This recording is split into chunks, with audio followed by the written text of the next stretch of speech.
Dun-dun-dun, dun-dun-dun. Ladies and gentlemen, good evening, good afternoon. How you doing? Breaking news here in the NHL as the dominoes are beginning to fall, heading towards the trade deadline on Friday. Here we are Tuesday, late afternoon, early evening, and we have the Vegas Golden Knights acquiring Anthony Mantha from the Washington Capitals. What did they give up? We don't quite know just yet.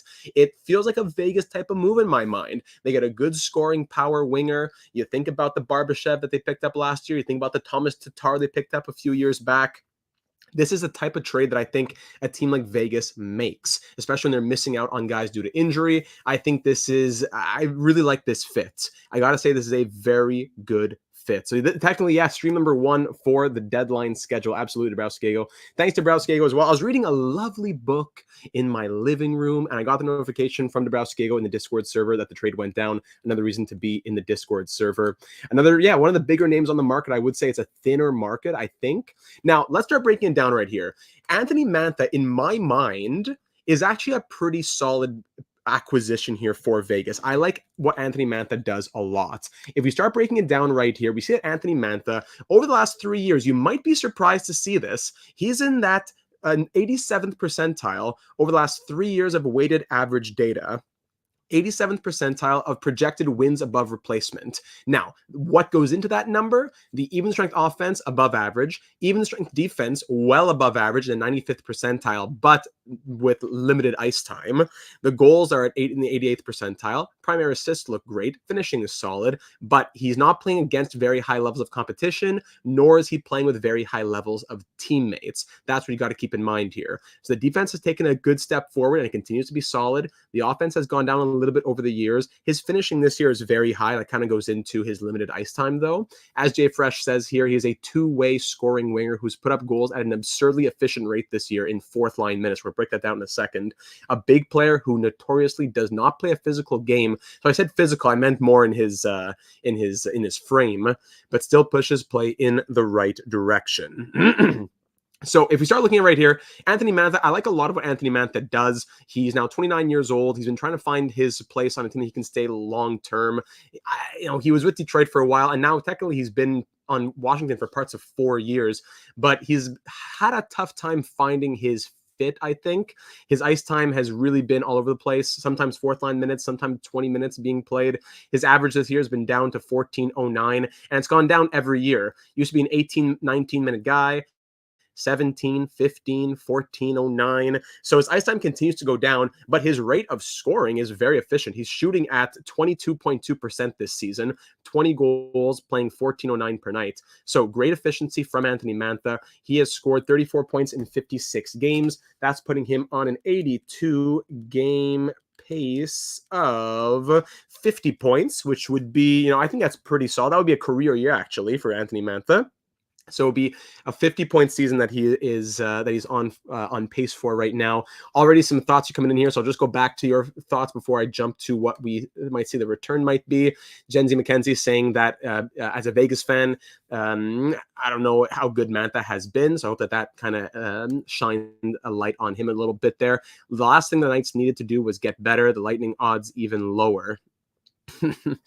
What did Vegas give up? We haven't gotten to that just yet. If we go and check out the Twitter world over here, we're still waiting on a return on Anthony Mantha, but we'll take a look at what Vegas has to offer in just a second if we haven't gotten it yet, as we'll refresh right here. We're waiting on Jake Gensel news, of course, on that as well.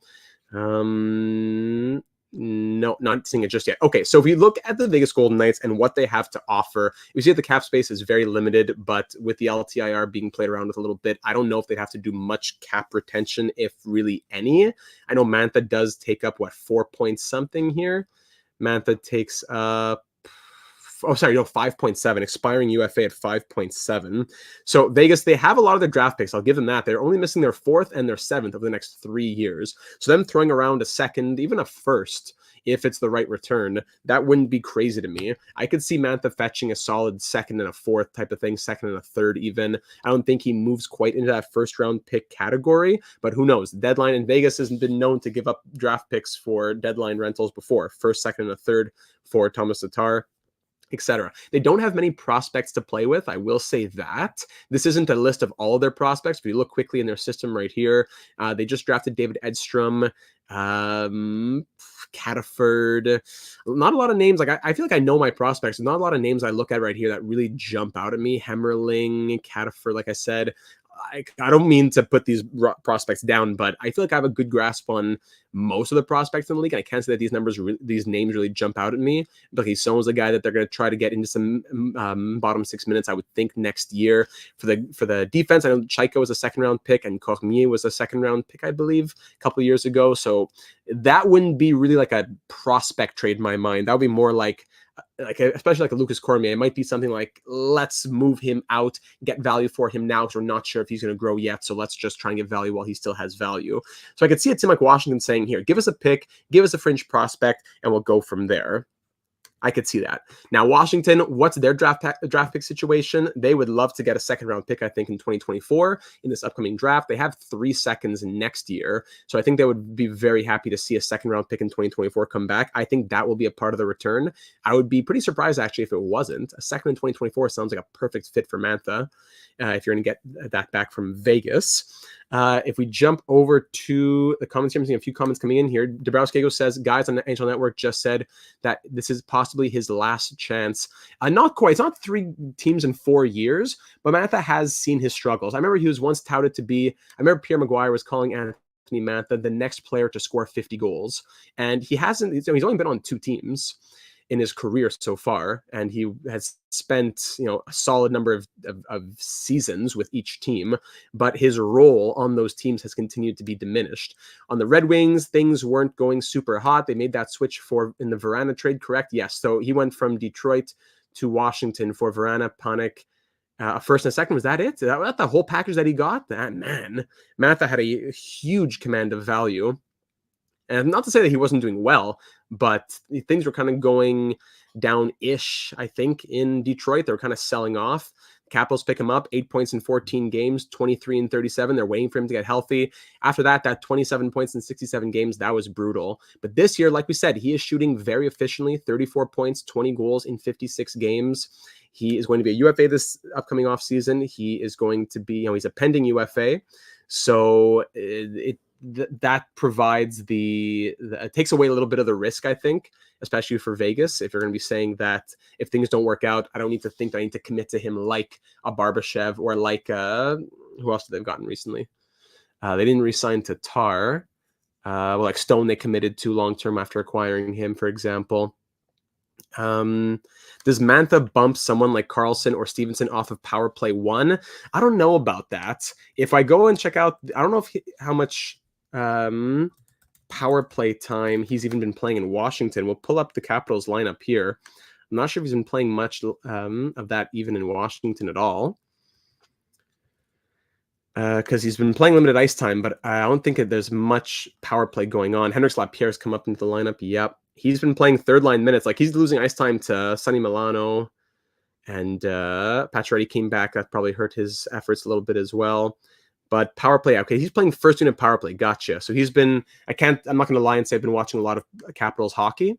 If we look at the Jay Fresh card, I think it says that he has a power. Yeah, okay, so not penalty kill, but he's not very efficient on the power play. As Dice says here, Dice in the chat says, Mantha gets about 1:30 of power play time per game. And with that, he has how many power play points on the season? He has 3 power play goals on the season, 4 power play points. So 3 goals, 1 assist on the power play, playing about 1:30 per night on the power play. Eesh, yeah, that's not great. I wouldn't say he bumps those guys off the power play, but they do want to play him in the right spot. And where is that going to be? Well, let's see Vegas's lines here. Where do you think that he would fit right now? Eagles, what do the Caps get for him? We don't know yet. My thinking would be at least a second round pick in 2024 because the Capitals don't have one. Leave a like as well if you didn't already, and subscribe for breaking news for the trade deadline coming up this Friday. Live coverage coming Friday afternoon as well. So where does Mantha fit? Does he bump Amadio off that second line? I would think that's the most likely case. I would think Mantha joins to be, if not top 6, then middle 6. And I'm not sure Cotter or Denisenko get bumped down. I don't know. Amadio, I don't want to disrespect Amadio here, but I can't say that you play him over Mantha when he's shooting at such an efficient rate. Give him more ice time, give him better line mates, give him better opportunities, see if he can run with it. Then on the power play unit, does he bump Carlson or Stevenson off? I don't know about that. Might be another situation where Amadio or Cotter get bumped out here on the second unit, and they go from there. Am I thinking of it too much like franchise mode? Maybe, but I don't know if 3 goals and 4 power play points is enough to make me think, let's put him on the first unit. So that's kind of what I'm thinking when it comes to Mantha. Again, looking back at his player card, he's been very efficient the last 3 years, especially this season with his ice time being so low. Over the last 3 years, weighted average data tells us that he is in the 87th percentile of wins above replacement. Wins above replacement, essentially the stat that tells you if he were replaced with a replacement level player. So as a forward, we're talking like a 13th forward, a guy who's a healthy scratch most nights. If I were to be replacing him, Mantha, with a replacement level player, how many more wins do I get with Mantha than I do with the replacement level player? So of all the players in the entire league, Mantha's in the 87th percentile. So that is very valuable. We'll definitely say that. His even strength defense has been very valuable as well. And that's a good point as well from Jensen McKenzie. The power play in general from Washington hasn't been great. And Mantha is a very good two-way player. So that's more, he hasn't played, I don't know if, I can't say he hasn't played any penalty kill, but for some reason we're not seeing much for the penalty kill number right here. So Mantha, I would think he probably gets some penalty kill opportunities on Vegas with such even strength defense numbers. He's been very efficient with his goals, 88th percentile, 90th percentile for finishing, taking a big jump as we can see here between the last couple seasons. Yeah, Washington's power play score, probably not so much. Yeah, probably not so much, KS. The defense has taken a good jump, while the defense has gone down a little bit, and his value has increased. So again, two-way scoring winger who's put up goals at an absurdly efficient rate this year in fourth-line minutes. A big player who notoriously does not play a physical game, but still pushes play in the right direction. Yeah, that could be very helpful for Vegas's penalty kill. I could see that. Still waiting to see what the return might be on Mantha. Okay, so if Vegas were to get a third team to retain, the expected cost would be a late 4th round pick. Puckpedia using their Puckpedia Perry cap relief calculator. I love this. It's always very accurate, by the way. It's funny how it really predicts the value. So if another team were to retain 25%, thus Mantha going to Vegas at 75% retained, it would be probably costing Vegas an additional 4th round pick if they wanted to go that route. So 4th round pick just for this cap retention, 2nd and a fringe prospect like a Cormier or a Chaika or something like that. I could see it. I could see that value. Of course, we're waiting on Jake Gensel. If a team were to retain on Alex Wenberg, another player who's been rumored a lot, the value back would probably be about a 5th round pick. No, Leafs fan return not confirmed just yet. So what I wanted to do here, I'll just flip the screen off for a moment. This whole time I've been talking to you. Oh, I'm so sorry.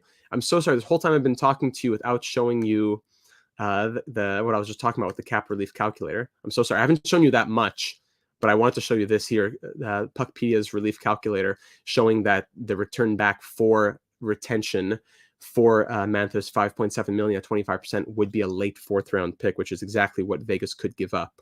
I'm sorry. I didn't know that I wasn't sharing my screen there. I feel like I'm in a Zoom meeting here. And what I had shown as well was just a recap of Anthony Mantha's card. If you hadn't seen it already, I was reading through a bit of that. Here's that card once again, if you want to see it. And we're waiting on the return for Anthony Mantha. I would think it includes a 2nd. It would also include a 4th if there is if there's a salary retention with a 3rd party involved as well. So we see that Anthony Mantha is a very valuable player. I think that his worth has gone. His perceived worth has gone down due to his injuries over the last couple of years. Last season was his, bit more of a full year, playing 67 games, and even then 27 points. That's where he really took a hit last season. And last year he was getting, 14-13 of ice time. This year 14-09. So at least this year he's been more efficient in those opportunities. A 2nd and a prospect seems steep. I know it does seem a little steep, but we're talking about Vegas, a team that's trying to go all in, push for another cup, and they need it with their injury trouble. So I'm not saying that's his value, but I'm saying I could see Vegas giving it up if they really want to make sure that they, I wouldn't say Tatar is worth a 1st, a 2nd, and a 3rd. And I wouldn't say that Jeannot is worth all he got last year as well, right? We could go through the Joel Hanley claim while we're waiting about it. Joel Hanley. You were excited about that one, eh, Landon? What I want to do is just pull up quickly the numbers. Actually, what was the Barbashev deal? Maybe that could be a comparable for us a little bit. Barbashev last year, when Vegas traded for him, does this take Gensel out of the does this take Vegas out of the Gensel trade talks? I would think just because of the salary cap, unless they really can swing it with 75% retention on both trades, they have the picks to do it. Yes, it was Zach Dean. Okay, so Zach Dean, who was a good prospect in the QMJHL, 12 points in 45 games in the AHL this year. But up until that point, Barbashev, I'd say he was even a better player at this point than Mantha. So I'd say it's probably either like a second round pick type of thing, or maybe like a Cormier or a Chaika type of swap. I don't think it would be both if they're going by last season, but every year provides a different tradescape and the values that players demand. Yeah, Zach Dean, that was the trade last year, and he's been great with Vegas. Barbashev has. He's been solid. And Mantha, what are those numbers that he does for the hits? Because Mantha, we know he's a big boy. He's 6'5". My goodness, from Longueuil, I think, here in La Belle Province. Doesn't throw a lot of hits. Maybe a hit per game type of thing. 291 and 451 hits in 476 games. Caleb, I'm glad the Pens didn't trade Gensel to them. They don't have too many great prospects to be worth it. They probably tried for Jake, but ended up settling. That's a good point there from Caleb. It's not that they couldn't get Jake Gensel. It's just that I don't see the Penguins trading Gensel in a deal where the cornerstone of the return is a Lucas Cormier or whoever else that might be. Chris Johnson with a tweet. Is this a return? It sounded like it could be an hour before there's a trade call. What? It could be an hour. Okay, well, we're going to go ahead and call it. We're going to end the stream here then. It could be an hour before there's a trade call on the Anthony Mantha to Vegas deal. No reason to be alarmed by the lag before all the deadline. Whoa.